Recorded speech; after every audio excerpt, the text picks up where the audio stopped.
Timothy in Seattle, Washington. Timothy, can you hear us? What's up? Yeah. Can you guys hear me? Yes, we can hear you just fine. Okay.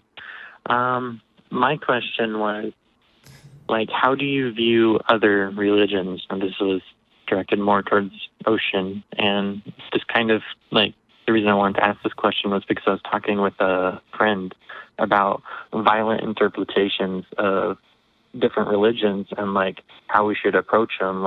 Do we try and educate? Is that how we deal with, these different interpretations of different religions and stuff? And so, you kind of have, different answers from, an atheistic viewpoint. I was kind of wondering, how you kind of approach these same questions from a heathenistic viewpoint. And so that was kind of my question. Yeah. So when dealing with other religions, especially as a pagan, and heathen specifically for me, it's very difficult to educate and have a combined fellowship with somebody that believes you ought to burn for eternity, and even believes that they ought to burn for eternity if they aren't saved by the grace of God. And that it becomes a very difficult conversation, because and to a point where it becomes an issue in friendships as well, where once you kind of realize that fact about any friend of yours or acquaintance that is a Christian, there is that, depending on the Christian, a lot of Episcopalians aren't like this, some Presbyterians aren't like this, you have annihilationists and so on. Christianity is incredibly varied. But that having that conversation in friendship with somebody who believes you ought to burn in hell, it creates an awkwardness. And I think that as far as people banding together for certain things like that,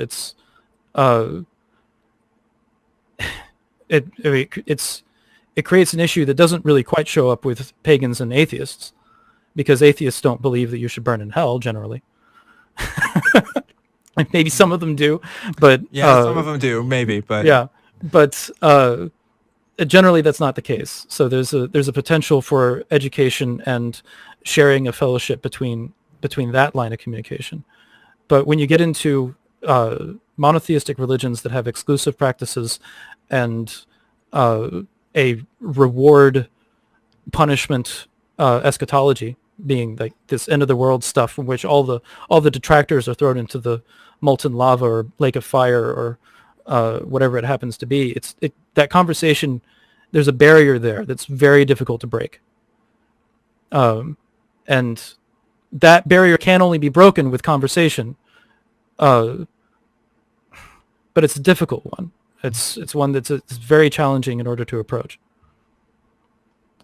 Interesting. Very, very interesting.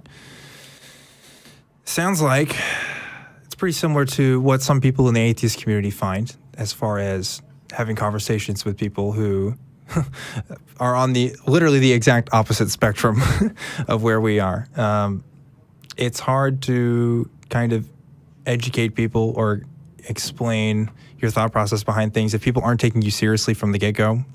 Mm-hmm. And I'm glad that you find a community that seems to accept you and respect you a lot. I mean, I've heard a lot of good things from you from other heathens on Twitter, talking about how cool you are and stuff. And so I say good on you, man. I'm glad that you're engaging with the ACA community still.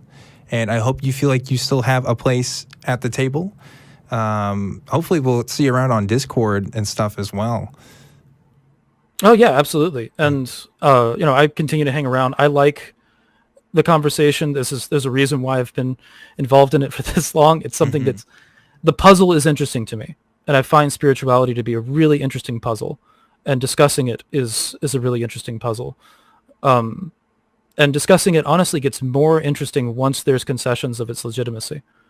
And once you get away from that exclusivity conversation, we can just explore with each other mm-hmm. and learn from each other, learn from our experiences, and try and figure out what's shared there.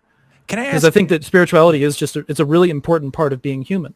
And that I find that when when people leave Christianity, a lot of times they throw everything out, and there's several reasons why Christianity is propagated for so long, but the one reason why people might stick with it has to do with that spiritual component. You get independently practicing Christians that are there because of the spiritual component. Independently practicing pagans perpetuate because of the spiritual component. Where we exist without groups. I existed without a group for about 9 years. And eventually found a group within the past year and a half. Mm-hmm. So, yeah. Can I ask you why it is that you continue to engage with other atheists about your beliefs, and why you think the conversation is even worth having? I think that I want more understanding for polytheism specifically. And I think that continuing the conversation honestly and with charity does nothing but elevate the conversation, and people then go when they meet a pagan next time that isn't me, they come from, oh, I've already had a positive experience with a polytheist. So with somebody who honestly engaged, and then maybe that honest engagement is paid forward to the next polytheist that they bump into, and then that person is then treated with respect. Ultimately, that's what I want. Yeah. And if that continues, then great, and I'll continue to engage on that basis. And I'm I'm feisty at moments where I feel like I'm being disrespected, but if we're engaging in a respectful conversation, I'm going to be respectful.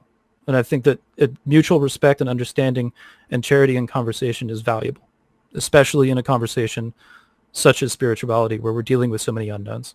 Yeah, for sure. And I am really glad that you got to be here today as well for this episode of Truth Wanted. This was a really grand experiment and how to do something like this. And I've learned a lot of interesting things about polytheism in general that I didn't know from this conversation, that I know that I'm going to be Googling some stuff later. If somebody wanted to know more about polytheism in general and wanted to figure out where they can find you and stuff, where should they go? If you want to find me, there's Ocean Keltoy on Twitter, at Ocean Keltoy, and my screen name is Ocean the Wizard. As far as finding information on heathenry, I would suggest the Practical Heathen's Guide to Asatru. I have some disagreements with it in that I don't necessarily like the guided rituals that are in it, but as far as discussing what the beliefs are, what the approach is, it's a really good starter book. There's also another book by, I believe, Daniel McCoy, called The Viking Spirit. That's a very good book too, as far as like intro information. If you're interested in the philosophical angle, there is a book called A World Full of Gods by John Michael Greer, in which he breaks down a philosophical approach to polytheism and brings in a lot of like historical context, addresses arguments for atheism, addresses arguments for Christianity from a polytheistic perspective, and it's a very interesting book. Great. Cool. Well, thanks again, Ocean, for being on with us today. It was a real pleasure having you on. I hope that you can come back to some other ACA programs sometime, whether it's mine or some of the other ones. And I really enjoyed this. I think this was really enlightening. And I'm proud to be a part of something that hasn't really been done too much before, at least here on this station.